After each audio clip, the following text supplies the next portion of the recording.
भारत का एक खुशहाल राज्य है राजस्थान, जहां के अजमेर जिले में बसता है किशनगढ़ नाम का एक शहर, जहां अनगिनत परिवारों के बीच सैनी परिवार भी रहा करता था। इस परिवार का मुखिया था रोहित सैनी, जो सिलोरा का निवासी है और बीजेपी पार्टी में इसकी अच्छी पकड़ है और पहचान है।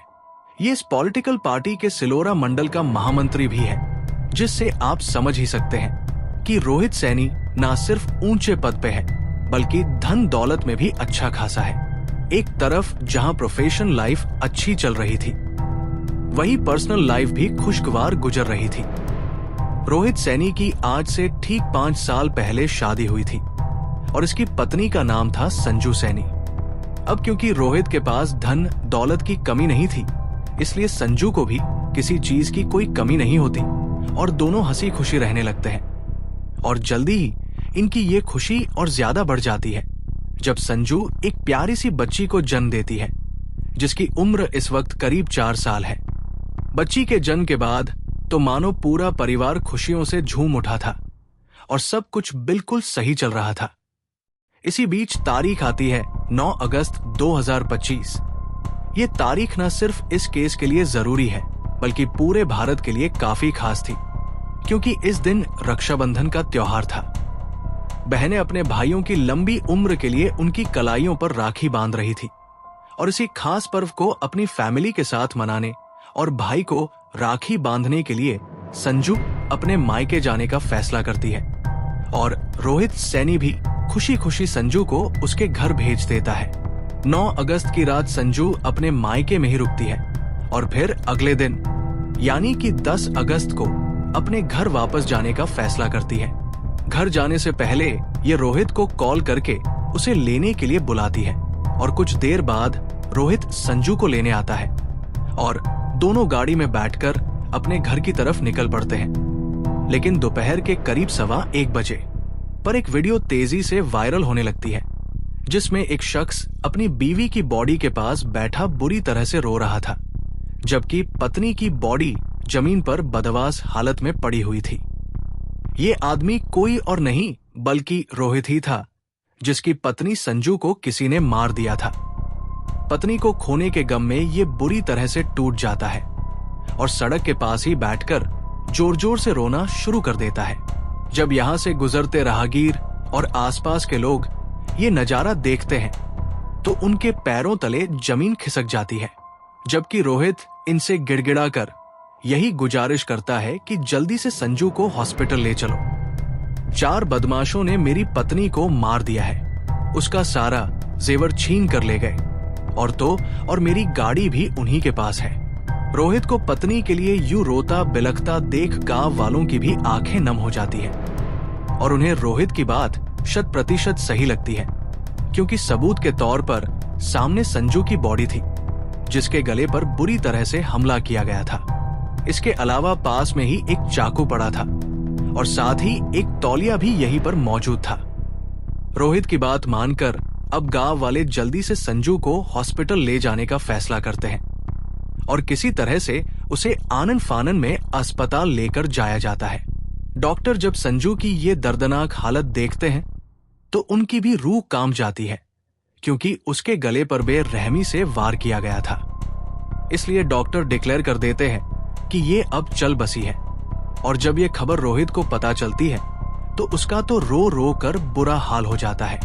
गांव वाले रिश्तेदार सभी उसे समझा बुझाकर शांत करने की कोशिश करते हैं, पर रोहित का तो दिल मानने को तैयार ही नहीं था कि उसकी पत्नी उससे दूर जा चुकी है, उसका परिवार उजड़ चुका है।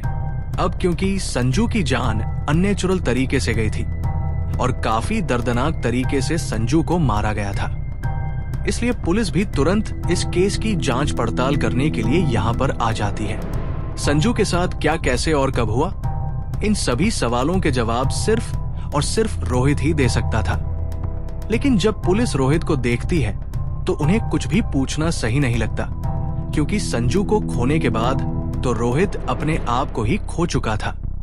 उसे अपना बिल्कुल भी होश नहीं था, पर संजू को याद करके रो ही जा रहा था। ये देखकर पुलिस का भी दिल भर आता है और पुलिस अभी पूछताछ ना करके कुछ देर बाद इन्वेस्टिगेशन करने का फैसला करती है ताकि तब तक रोहित भी कुछ शांत हो जाए।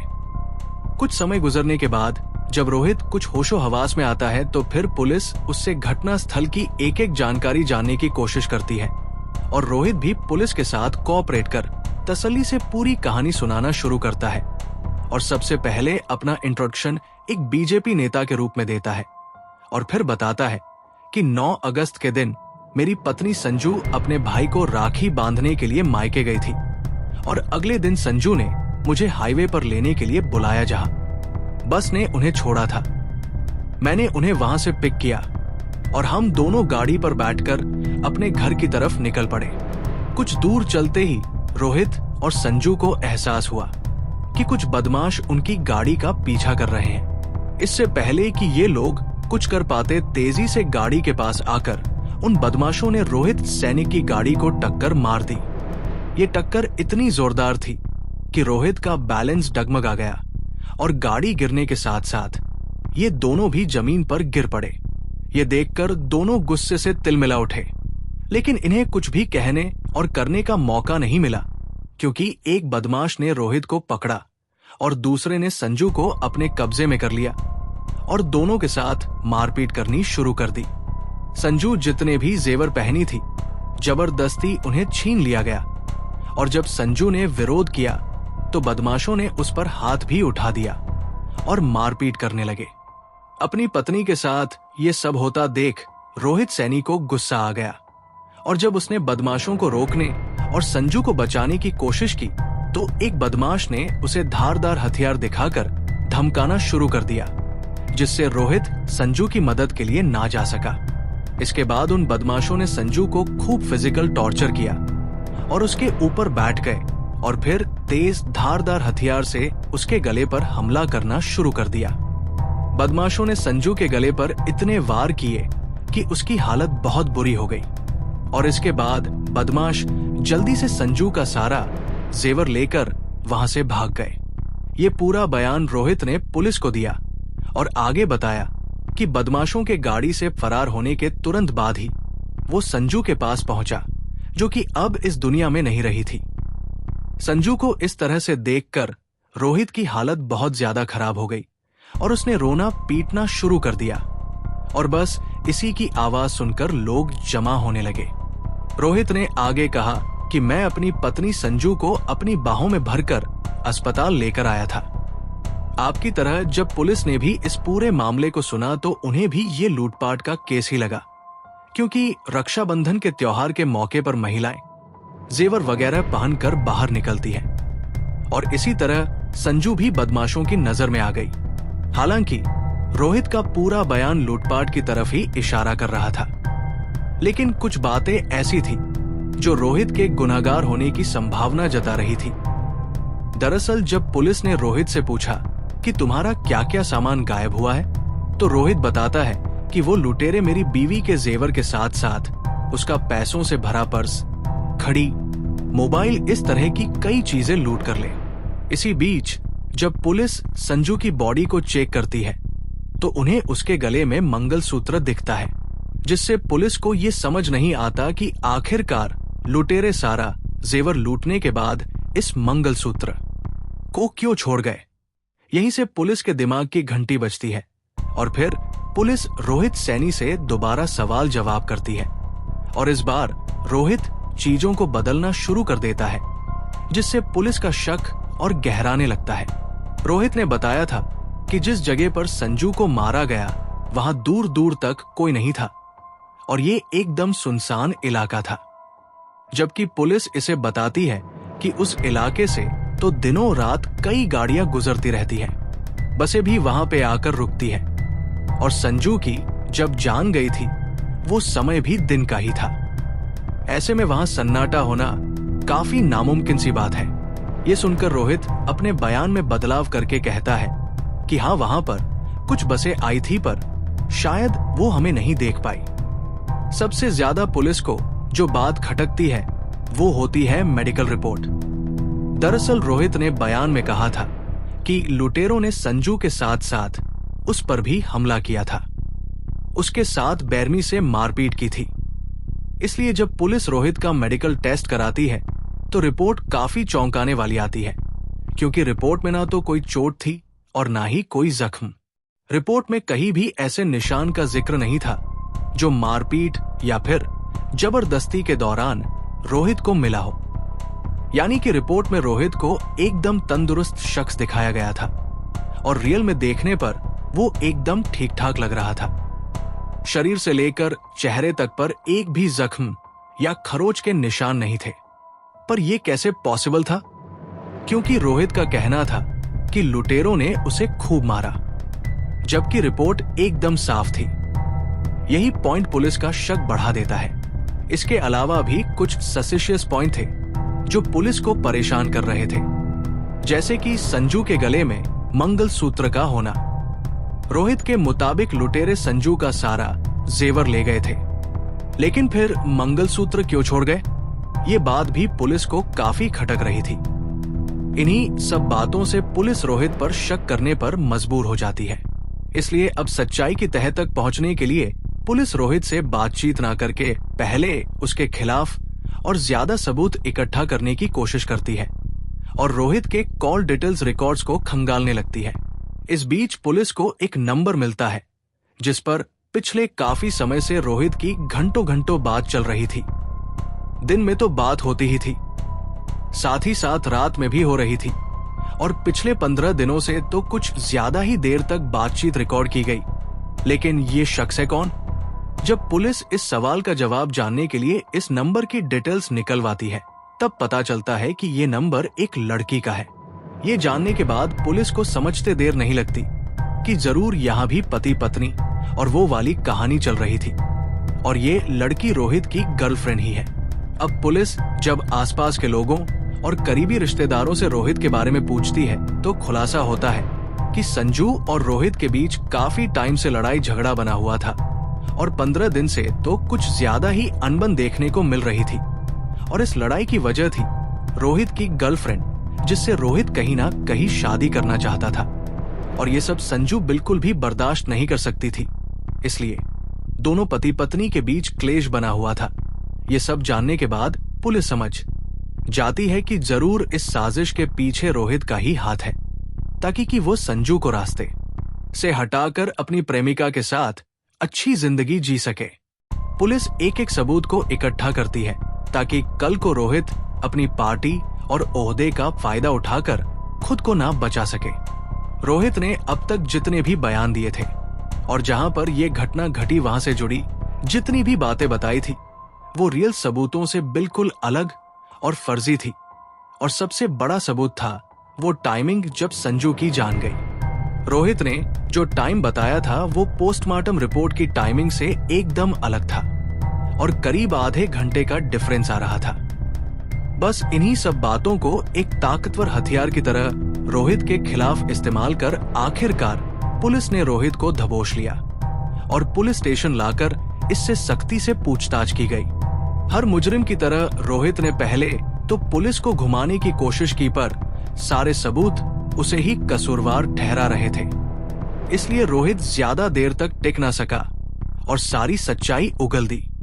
यहाँ पुलिस को पता चलता है कि रोहित का अफेयर पिछले 3 साल से चल रहा था और संजू को मारने की प्लानिंग उसने करीब 1 हफ्ते पहले की थी और रक्षाबंधन पर मारने का फैसला किया ताकि लूटपाट का बहाना बनाया जा सके। लेकिन इस पूरे प्लान को अकेले अंजाम देना बहुत मुश्किल था। इसलिए रोहित अपने एक मिलने वाले शख्स को इस प्लान में शामिल करता है जिसका नाम था रवि, जबकि दूसरे जिस बंदे के साथ ये हाथ मिलाता है वो एक नाबालिग लड़का होता है। और इस तरह 3 लोग का ये ग्रुप संजू को मारने की साजिश रच लेता है। रोहित ने इन्हें लोकेशन टाइमिंग सब बता दी और कहा कि ये साजिश एक लूटपाट जैसी वारदात लगनी चाहिए, इसलिए तुम्हें सारा सामान लूट कर भागना है। दोनों रोहित की बात मानकर उसी तरह सारा काम करते हैं जिस तरह रोहित ने इन्हें बताया था। 10 अगस्त के दिन जब संजू को ये लेने जाने वाला होता है तो उसके ठीक 2 घंटे पहले ये दोनों लड़कों को तैयार रहने को कहता है और साथ ही दोनों को उनके घर से पिक करने भी जाता है और फिर उस लोकेशन पर छोड़ देता है जहां पर इन्हें हमला करना था। रोहित इन्हें तब तक यही रुकने को कहता है जब तक कि वो संजू को लेकर यहाँ पर नहीं आ जाता। दोनों लड़के इसकी बात मानकर इसी जगह पर खड़े रहते हैं और थोड़ी ही देर में रोहित संजू को गाड़ी पर बैठाकर यहाँ से गुजरता है। बस मौका देखकर दोनों लड़के पहले उसका पीछा करते हैं और फिर सही जगह देखकर रोहित की गाड़ी को हल्की सी टक्कर मार देता है, जिससे गाड़ी गड्ढे में गिर जाती है और फिर वह दोनों बदमाश संजू के पास आ जाते हैं। जैसा रोहित ने बयान में बताया था कि लुटेरों ने उसकी पत्नी को मारा, उसके साथ भी मारपीट की। ऐसा कुछ भी नहीं होता, बल्कि वो लड़के तो सीधा संजू के पास आकर ही उसका गला जख्मी कर देते हैं और उसकी जान ले लेते हैं। मरने से पहले ना तो ये संजू के साथ मारपीट करते हैं और ना ही रोहित पर कोई हाथ उठाते हैं, क्योंकि इतना सब करने का इनके पास टाइम ही नहीं था। इसका कारण ये है कि दिन का समय था, कोई भी आ जा सकता था, इसलिए ये लोग ज्यादा ड्रामा नहीं रचते, बस अपने टारगेट को सीधा हिट करके अपना काम खत्म करते हैं। और फिर जल्दी जल्दी संजू ने जो भी जेवर पहने हुए थे उन्हें उतार लेते हैं, लेकिन मंगलसूत्र उसी के गले में रह जाता है। सारा जेवर लेने के बाद दोनों बदमाश गाड़ी पर सवार होकर यहाँ से भाग निकलते हैं। इसके करीब आधे घंटे तक रोहित सोचता रहता है कि वो इस पूरी साजिश को किस तरह से दिखाएगा और कैसे ढोंग रचेगा। इसलिए पोस्टमार्टम रिपोर्ट में संजू की डेथ टाइमिंग रोहित की बताई गई टाइमिंग से बिल्कुल अलग थी, क्योंकि संजू को तो पहले ही मार दिया गया था और करीब आधे घंटे बाद रोहित ने उसके मरने का नाटक किया। इसलिए टाइम डिफरेंस देखने को मिला। जब सड़क से गुजर रहे लोग रोहित और संजू की ये हालत देखते हैं तो उन्हें भी ये सब सच ही लगता है और फिर संजू की बॉडी को हॉस्पिटल ले जाया जाता है। लेकिन सारे सबूत और गवाह रोहित का सारा सच सामने ला देते हैं और उसका असली चेहरा पुलिस के सामने आ जाता है, जिसके बाद पुलिस रोहित को अरेस्ट कर लेती है और साथ ही वो जो दो बदमाश थे रवि और नाबालिग लड़का, उन्हें भी अरेस्ट कर लिया जाता है। पुलिस अब इन तीनों से पूछताछ कर रही है, जबकि संजू की बॉडी का मेडिकल बोर्ड से पोस्टमार्टम कराकर उसके परिवार को सौंप दिया गया था। वैसे आप बताइए रोहित को क्या सजा मिलनी चाहिए, क्योंकि उसने अपनी पत्नी का ही नहीं बल्कि एक रिश्ते, एक विश्वास का भी खून किया है। वीडियो को लाइक और शेयर करके चैनल को सब्सक्राइब करके बेल आइकॉन प्रेस करें, जिससे आने वाली केस फाइल्स आपसे मिस ना हो।